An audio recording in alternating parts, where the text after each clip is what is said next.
What's up, party members? Just a Party 8 here. Welcome back for more Super Mario Galaxy. It's been a week. Well, because a lot of shenanigans has happened this last week. My girlfriend and friend, I went to, on a date with my girlfriend. And of course, I got sick the last week, so I couldn't record. So that's probably the main reason why I wasn't able to upload any videos. But I'm better than ever, and now we can continue this series until we finish it, of course. So, in this episode, we're going to go to the main boss of the engine room and the Hungry Luma. And we're also going to do something else after this, which we'll go to, once we get to it. For now, let's go to the engine room one last time, for the main story. And let's see what the main boss is.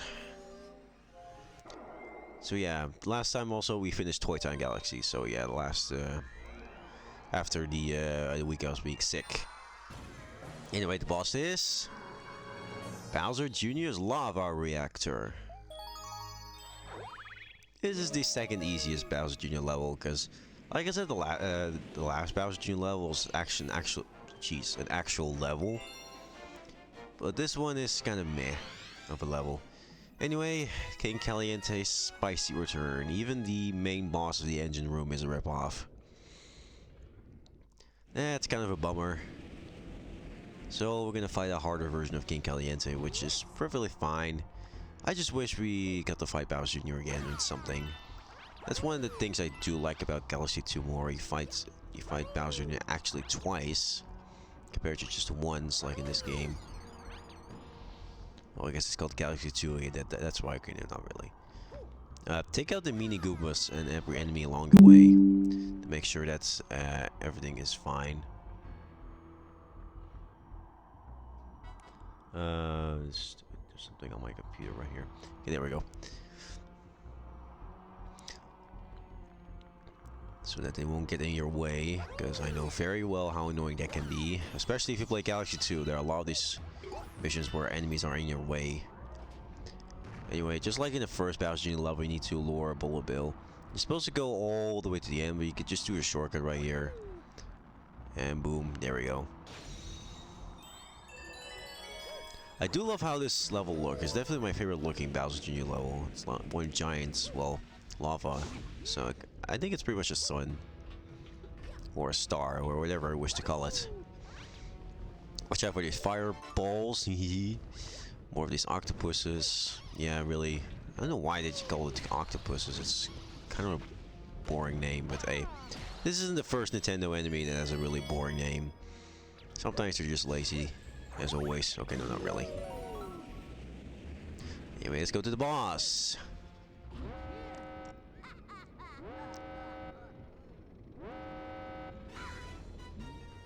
If I get any more Grand Stars, my dad's gonna get mad. This calls for my ultimate weapon. Give him some heat, King Caliente. Are you trying to make a bad pun out of one of your minions? Okay.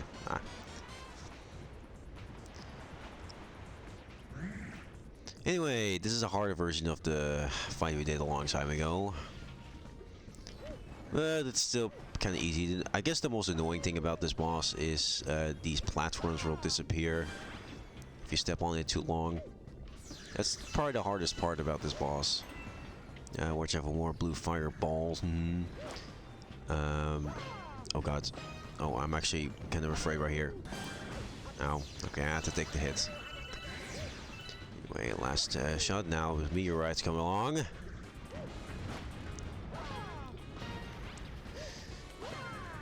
Oh, there we go, and there we go. Yeah, this is definitely the second easiest main boss out of all the domes. Though I will say, I think the final boss is also pretty dang simple. Not as simple as Galaxy 2, because Galaxy 2's final boss is an absolute joke. Like, it didn't even try. I mean, it looks epic, but it's so easy. You can beat it under 5 seconds. Or, well, 10 seconds with that. Anyway, oh yeah. We got a Grand Star! Okay, there we go. I had to say it.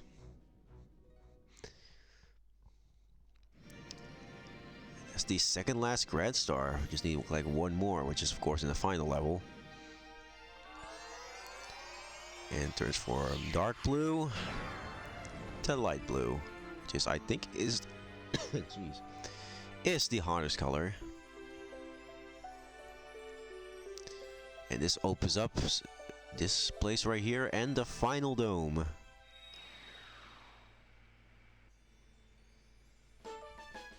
Okay, Spicy Return. Galaxy completes. I think Rosalie doesn't have to say anything anymore after this. Anyway, there are only 4 galaxies in nope, no, Rosalie doesn't say anything anymore. And now all the lines are glowed, and pretty much the entire observatory is accessible right now. But we're not going to go to the final dome yet. The final dome is called the Garden. But we're not going to go there just yet. It's also the shortest dome in the game, only having 4 levels. Yeah, there's no Bowser level or something like that in that dome. Anyway, before going over there, of course, we're going to do the Hungry Luma first. So you can also use this right here to go back to the garage. To this part right here. That's a big shortcut. If you don't want to go all the way up. I could have done it earlier, but I always forgot this. I always forget that this was here. Anyway, let's start the Hungry Luma. And let's do the bonus level for the engine room. This one needs 1,000. Okay.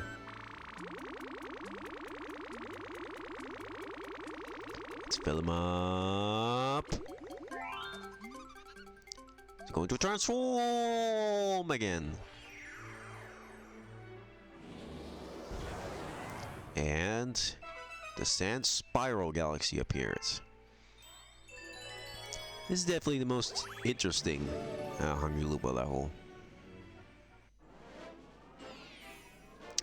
Choosing a favorite snack. I actually played for this level twice to show off 2 different ways, but now we're going to show you just the easiest way.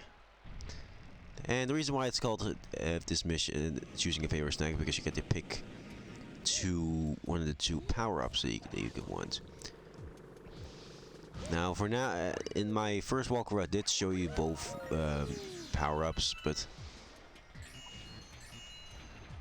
anyway, they killed Magic Koopa, it's easier.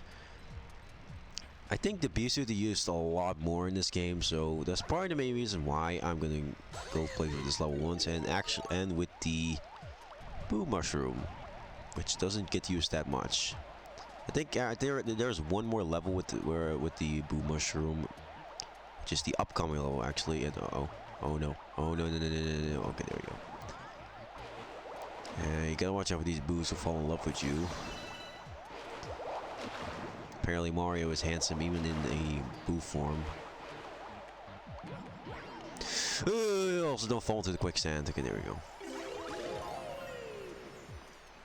Alright, the final area is pretty cool. You could just long jump up all the way to the end of the level, but I think it's more fun to use the Rainbow Star and just running in circles. Because you can run really fast. And who doesn't love running fast? And you will keep running into Rainbow Stars. If you do it good, actually. You do gotta watch out not to get too cocky with this. Oh. There we go. Actually, wait, hang on. Now we can actually just do this. I don't care. Get this, and there we go.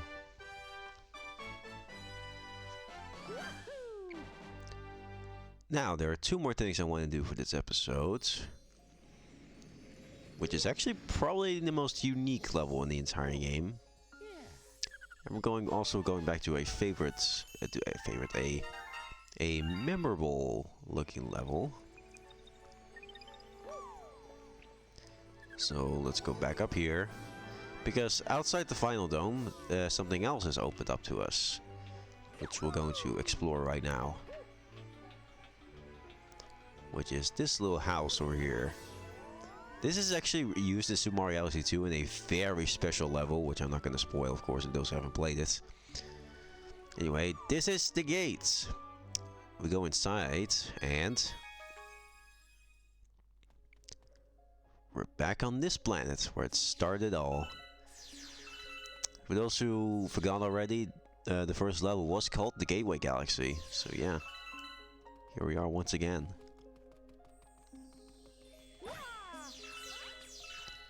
Now you're supposed to click. You're supposed to go back, of course, to this area once more and talk to Rosalina, who's over here. Let's see what she has to tell us.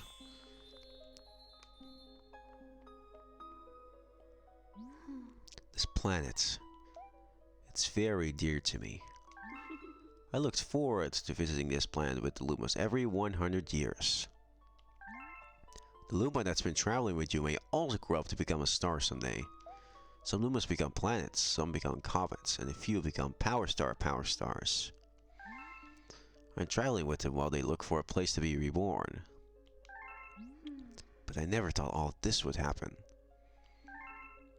It's Bowser, you get used to it.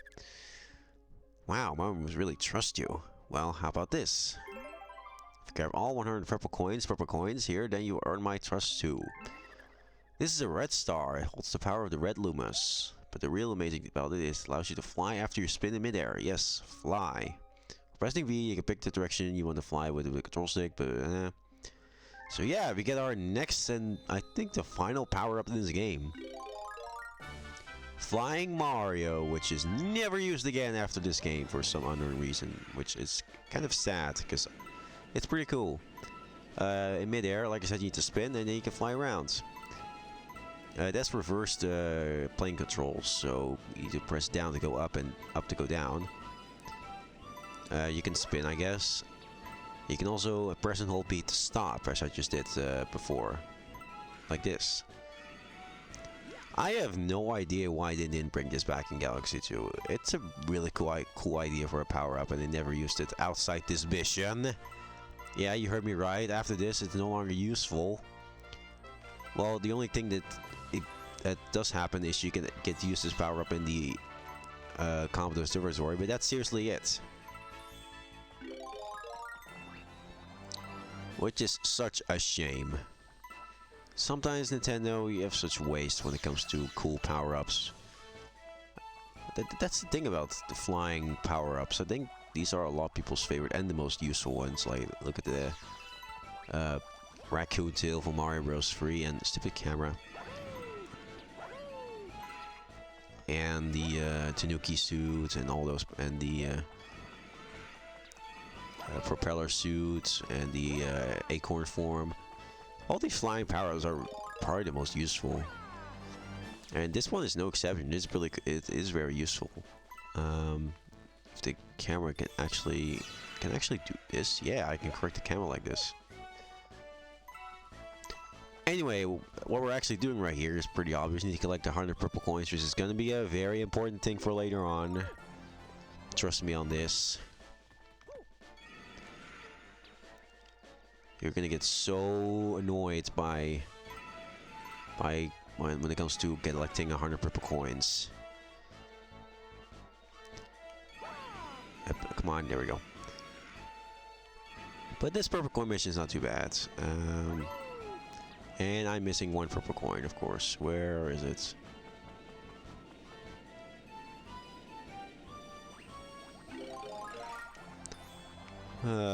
Of course, after all, it's always have to be one. And the camera is not helping. Oh, here it is. And we get the one and only red star. Yeah, the power-up is called a red star, and now we're collecting a, well, excuse me, a red power star. There we go, that's the difference. What do you have to say about this? Not bad. You sassy little... Anyway, we got us another star.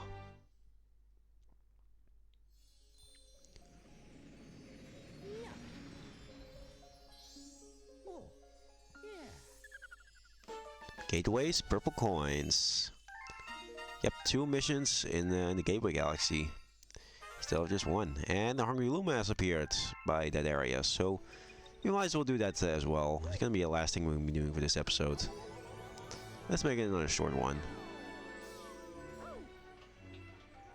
Plus, I want to leave the Gardno for the next episode anyway. Wee. And I think I still have enough, so let's talk to him.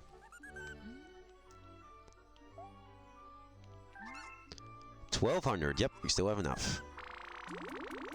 Probably need to get a lot of Starbits though in the Garden Gnome though for the final Hungry Luma level. And transform it again. And Boost Boneyard Galaxy has appeared. Yep, this is the level that has the where you can use the Boo Mushroom for the final time in this game. Racing the Spooky Speedster.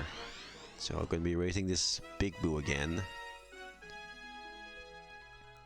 Yep, we're gonna race this guy again. But this time not with Polestars, but with the Ghost Mushroom, or Boo Mushroom, whatever you wish to call it. We do have the awesome ghost background once again, which is cool.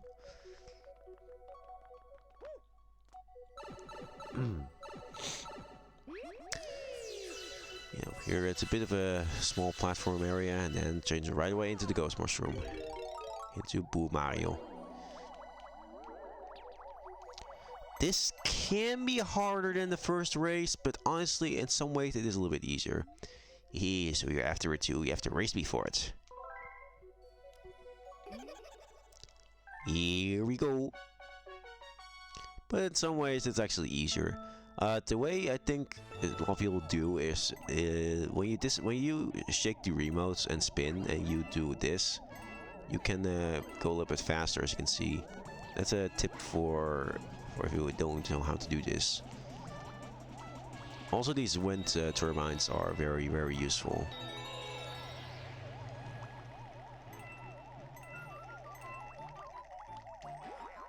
Oh, watch out for these things. I guess I don't need that one, I guess. You do get a lot of Starbits in this mission. Oh no, oh no.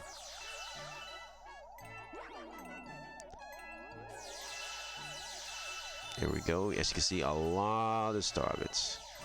And that's it.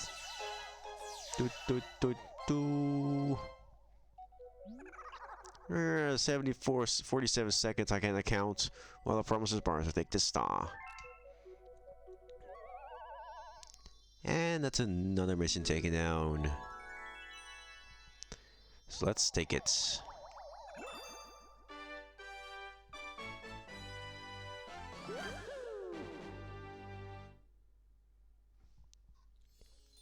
I guess we can go up and end this off by being in front of the final dome of this game, which is the garden. And I'm going to show you a little Easter egg. I will show it in the next episode as well, but those who don't watch the full video are going to show it in the next episode as well in the beginning. There's a bit of an Easter egg in this game. I don't know if it's supposed to be an Easter egg or something, or just for, you know, pure coincidence, but it's Nintendo, so I think it's an Easter egg. If you go to the Garden Dome,